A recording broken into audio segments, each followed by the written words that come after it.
네, 코스피 상승 반전에 있는 상황이고요. 장 후반 양시장이 낙폭을 축소하면서 힘을 내주고 있습니다. 자, 이런 시장 상황 속에서 숨겨진 성공 투자 유망주 발굴해 보겠습니다. 데이비스탁 인포의 박종훈 부대표 나와 계십니다. 어서 오세요. 안녕하십니까? 네. 자, 먼저 지난번에 히든 챔피언으로 선정해 주신 종목들 한 주간 흐름이 어땠는지 짚어보고 넘어가 보도록 하겠습니다. 네. 자, 한 종목이 상하 프론테크였는데 한 주 동안 수익률이 굉장히 좋았습니다. 상승세가 계속해서 지금 이어지고 있고요. 1년 내 최고 수준의 주가를 향해서 계속해서 나아가고 있네요. 예. 네. 일단 상하 프론테크는 지난주에 말씀드렸듯이 수소차 관련해서 모멘텀을 좀 받고 있는 걸 보고 있고요. 다만 지난주에 보시면 수소차 관련주들이 상당히 많이 올랐는데도 불구하고 상대적으로 그렇죠. 좀 덜 올랐습니다. 이제 대장주가 아니다 보니까 조금 소외받긴 했는데 사실 오늘 상승세를 보시더라도 조금 늦게 출발을 하는 것 같고요. 지금 만약에 보유하고 계시다면 조금 더 보셔도 될 것 같습니다. 오늘 보시면 특히나 수소차 중에서 일진다이아나 뭐 대우품 같은 것들이 또 올라오는데 상대적으로 유니크나 이런 지난주에 좋았던 종목들이 좀 덜 가거든요. 이렇게 수소차도 앞으로도 테마성이긴 하지만 계속 왔다 갔다 종목별로 차별화 수익률이 보일 수 있기 때문에 그냥 보유하고 계시면서 꾸준히 그냥 목표 수익률까지 조금 가지고 계시는 게 좋을 것 같습니다. 네. 자, 일단 지금으로서는 흐름이 굉장히 좋은 상황인데 보유하고 계신 분들은 좀 더 보유하는 쪽으로 예. 의견을 내주셨고요. 자, 한 종목 더 주셨었습니다. 롯데정보통신인데 한 주 동안 흐름 어땠습니까? 예, 뭐 지난주에 조금 주가가 상대적으로 좀 올라서 부담이 된다고 했는데 조금 그렇게 썩 좋지는 않았네요. 대신에 이제 주 말에 갈수록 이제 좀 한번 올라줘서 거의 이제 월요일 주가 수준까지 왔다가 이제 오늘은 조금 빠지고 있습니다. 상대적으로 이제 조금 차익 실현을 하는 것 같고요. 다만 이 종목 역시 그때 말씀드렸다시피 중기적으로 보셔야 된다고 했기 때문에 지금 수준에서 손절을 하시는 것보다는 좀 더 보유하고 계시면서 수익을 나시면 매도를 하시는 걸 고려하시는 게 나을 것 같습니다. 알겠습니다. 좀 잘 오다가 화요일, 수요일, 목요일 3일 연속 조정을 받았는데 그 조정받은 분을 사실 금요일에 또 다시금 상승하는 흐름을 보였는데 오늘 또 조정을 받고 있는 종목입니다. 롯데 정보통신까지 지난주 히든 챔피언으로 제시를 해주셨던 종목들 살펴봤습니다. 자, 오늘 새롭게 어떤 종목을 말씀을 해주실지 기대가 되는데요. 먼저 첫 번째 종목 뭔가요? 예, 오늘 말씀드린 종목은 이제 뉴트리입니다.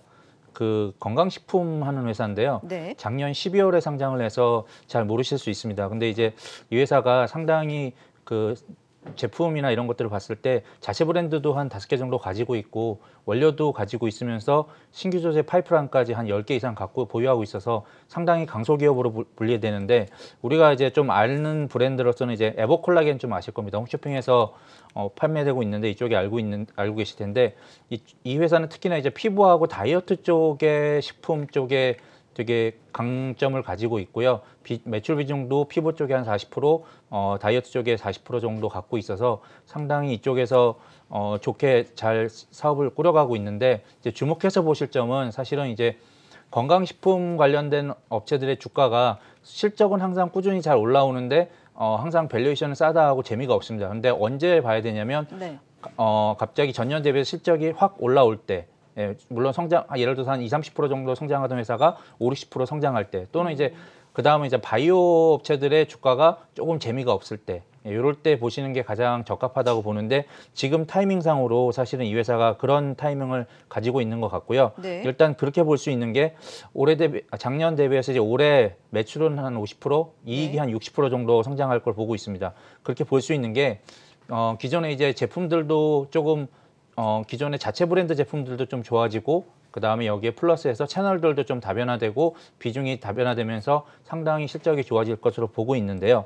일단은 그 판매 채널별로 보시면은 기존에 이제 홈쇼핑이 처음에 한 거의 80% 정도, 그러니까 마진이 상대적으로 적은 사업인 홈쇼핑이 한 80% 비중을 차지하다가 이제 60%까지 줄었고 올해가 되면은 거의 30% 수준까지 줄 것이라고 보고 있습니다. 이렇게 비중이 주는 이유는 상대적으로 수익성이 좋은 온라인이나 오프라인이나 텔레마케팅 쪽에서 조금 더 선전할 수 있을 것으로 보고 있는데요. 네. 특히나 이제 오프라인 같은 경우는 중국이나 미국 쪽 수출 채널이 좀 좋아지는 부분도 있고 네트워크 마케팅 같은 경우는 이 회사가 이제 기존의 브랜드 가지고 워낙 강한 그 브랜드 인지도를 가지고 있기 때문에 이걸 바탕으로 해서 프리미엄 브랜드까지 이제 같이 이어지면서 이제 성장을 할 것으로 보고 있고요. 이런 성장 때문에 아무래도 올해 그 매출하고 영업이익 자체가 이익률 자체도 좋아지면서 상당히 선전할 것 같습니다. 그래서 지금 시점에서 밸류에이션 보더라도 올해 실적 기준으로 만약에 한다면은 PER로 한 10배 정도도 안 되니까 예, 지금 수준에서는 보셔도 크게 부담은 없을 것 같고요. 특히나 이제 이 회사가 최근에 이제 어제 뉴스로 나왔는데 신기술 사업금융 전문회사 설립해가지고 뭐 이걸로 이제 사업과 시너지를 일으킨다는 얘기들이 나왔는데 사실 이거는 호재일 수도 있고 악재일 수도 있습니다. 뭐 좋게 생각하면 신사업에 대해서 시너지를 할 수 있으니까 좋지만 어떻게 보면은 투자를 잘못했다가 그나마 잘 성장하고 있는데 여기서 까먹을 수 있는 여지가 있지만 네. 어쨌든 뭐 규모 자체는 많이 큰 편은 아니어서 이 리스크 지금 현재 주가에서는 이 리스크를 감내하기보다는 감내해가면서 이제 좀 더 보셔도 좋을 것 같기 때문에 예, 뭐 크게 이 리스크에 대해서 우려하시기보다는 실적이 성장하는 걸 좀 그 측면에서 보시면 좋을 것 같습니다.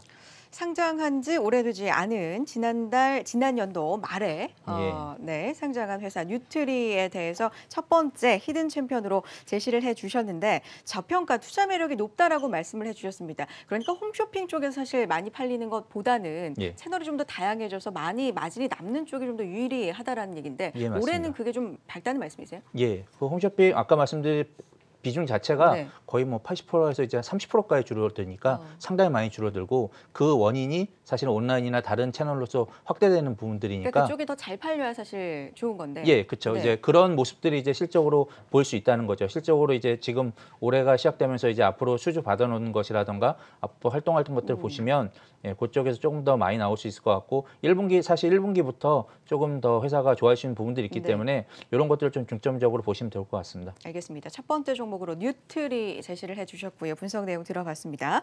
자, 한 종목 더 들어보도록 하죠. 어떤 종목인가요? 예, 두 번째 말씀드릴 건 이제 TCK입니다. 이 종목은 뭐 잘 아실 텐데요. 반도체 그 소재로 분류되는 업체입니다. 뭐 최근에 뭐 하나마테리얼즈라던가 뭐 TCK도 그렇고 이런 SK 머티리얼즈 이렇게 반도체 소재 쪽이 많이 좋아지고 있습니다. 주가들이. 그런 이유가 아무래도 실적이 그렇게 나쁘진 않은데 항상 또 밸류에이션은 싸고 그렇지만 전방 산업이 안 좋아서 항상 주가가 많이 그거 이하로 과매도 됐었는데요. 물론 이제 단기적으로 지금 조금 반도체가 좀 분위기가 좋아지면서 네. 이제 주가들이 많이 올라오고 있죠. 5거래일째 오늘로 그렇죠. 연속해서 올라오고 있죠. 상승하고 있는데. 오늘도 보면 한 5% 이상 상승하는 것 네. 같은데 이걸 좋게 보는 이유는 여전히 아직까지 싸고 그다음에 반도체가 아직 본격적으로 다 반등한 것이 아니기 때문에 네. 상대적으로 지난주에도 말씀드렸지만 반도체 장비 업체들은 조금 불안한 감이 없지 않지만 소재 쪽에서는 상당히 좀 매력이 있기 때문에 조금 더 보셔도 좋을 것 같아서 오늘 소재 말씀드린 쪽이 거고요. 매력이 있다. 어떤 예. 근거로 말씀해 주시는 건가요? 일단은 실적 자체도 올해 네. 상당히 좋습니다. 이제 이 회사 같은 경우는 이제 SiC 링을 주로 하고 있는데요. 장비에 네. 들어간 이제 소모품인데 이쪽에 이제 지위 자체가 좀 독점적인 지위가 있고 그 전에는 이제 뭐 하나마테리얼이라든가 경쟁사들이 이 시장에 진입을 하면서 다시 이 회사가 좀 실적이 안 좋아지는 거 아니냐는 우려가 있었지만 사실은 기술력이나 이런 측면에서 이 회사가 좀 더 앞서 있기 때문에 당분간은 조금 힘들지 않을까 이렇게 보는 부분도 있고요. 해외 쪽 업체 쪽에서도 경쟁사가 진입하지 않나라는 우려가 있었지만 그것도 아직까지는 상당히 뭐 시간이 더 걸리고 잘 될 수 있을지 없지도 여부가 갈릴 수 있는 부분이 있기 때문에 여전히 이제 공고한 지위를 가지고 있고 네. 여기에 이제 반도체 미세화되고 적층화되면서 더 잘 될 것으로 보기 때문에 그런 측면에서 좀 보시면 좋을 것 같습니다. 특히나 이제 그 실적 같은 경우에 보시면은 올해 한 지금 컨센서스로는 한 이익으로 한 800에서 850억 정도 보고 있는데요. 네. 이 회사가 시총이 6천억이 안 되기 때문에 예, 밸류에이션도 뭐 그렇게 비싸지 않죠. 그리고 특히나 이제 좀 주목해서 보실 게 이제 실리콘 카바이드 웨이퍼 같은 경우에 이제 신제품인데 그런 부분들이 이제 좀 더 그 5G나 이런 것들 관련해서도 조금 더 좋아지신 부분들이 있고 그런 부분들을 감안했을 때 역시 이 회사가 상당히 실적 측면에서나 아니면 기술적인 측면에서나 올해 성장할 수 있는 부분들이 크기 때문에 이런 걸 포커스로 해서 보시면 예, 좋을 것 같습니다. 싸다라고 말씀해 주셨는데 뭐 PER, PBR 좀 분석을 해볼까요? 뭐 이 회사가 기본적으로 그 ROE가 뭐 30% 넘고요. 그다음에 이제 아까 말씀드린 올해 실적 만약에 한 850억 정도 나온다고 하면 네. 이익 기준, 영업이익 기준으로 해서 한 8배 정도 되니까 PBR도 뭐 2배 정도 수준이니까 그렇게 비싼 건 아닙니다. 그래서 그런 면에서 조금 보면 좋을 것 같고요. 물론 이제 밸류에이션이라는 게 항상 상대적인 거 가지고 네. 것이기 때문에 뭐 8배가 싼 경우도 있을 수 있고 8배가 비싼 경우도 있을 수 있지만 사실은 지금같이 반등을 하는 경우에는 다시 예전 밸류에이션들을 조금씩 찾아가는 경향이 있기 때문에 그런 점들을 감안하면은 결코 지금 수준에서는 비싸지 않을 걸로 보고 있습니다. PER 8배, 뭐 PBR 2배 좀 비싼 거 아닌가라고 생각을 하시는 지금 분들도 있을 수 있겠지만 그건 네. 경우에 따라 좀 다르고 지금 좀 주가가 반등하고 있는 상황에서 다르게 해석을 할 필요가 있다라는 말씀이신데요. 좀 긴 차트로 보면 지금 막 올라가는 흐름이지만 그래도 최근에 단기적으로 좀 많이 올라왔거든요. 그쵸. 오늘도 5만 원 선을 지금 예. 회복하고 있는 상황 볼 수가 있습니다. 어떻습니까? 지금 좀 따라 들어가기 부담스럽지 않을까요? 정 부담스러우시면 사실은 이런 이제 지난주에 롯데정보통신도 좀 네. 보셨겠지만 이제 테마라는 게 그러니까 주제라는 게 사실은 이제 조금씩 주가라는 게 자꾸 네. 바뀌고 하다 보니까 이런 것들을 감안해서 분할 매수를 하시는 것도 나쁘지 않을 것 아. 같습니다. 예. 그런 측면에서 보시면 오늘 만약에 좀 불안하시면 오후에 좀 한 사시겠다고 하는 양의 3분의 1 정도 사시고 그다음에 또 주가가 좀 조정을 받으면 조금 더 사시고 해서 한 2-3번 정도 나눠 사시는 게 좋을 것 같고요. 네. 특히나 약간 제가 우려되는 거는 사실은 이제 하이닉스 실적이 이번 주에 나오는데 네. 뭐 안 좋은 건 이미 주가에 많이 반영이 됐다고는 하지만 막상 또 주가라는 게 막상 실적이 나오면 또 거기에서 좀 뭐 차익 그렇죠. 실현이라든가 뭐 이런 걸 반영을 하는 경우가 있기 네. 때문에 그런 것들의 리스크를 감안해야 되기 때문에 이제 또 그것까지 감안해서 분할 매도를 말씀을 드리고 있습니다. 알겠습니다. 자, SK 하이닉스 실적 발표가 24일로 지금 예정이 되어 있는 상황인데 SK 하이닉스 실적 발표도 좀 체크를 해 가면서 두 번째로 제시해 주신 TCK 같은 경우는 분할 매수 관점으로 제시를 해 주셨습니다. 자, 데일리스탁 인포 박종훈 부대표 함께했습니다. 고맙습니다. 예, 감사합니다.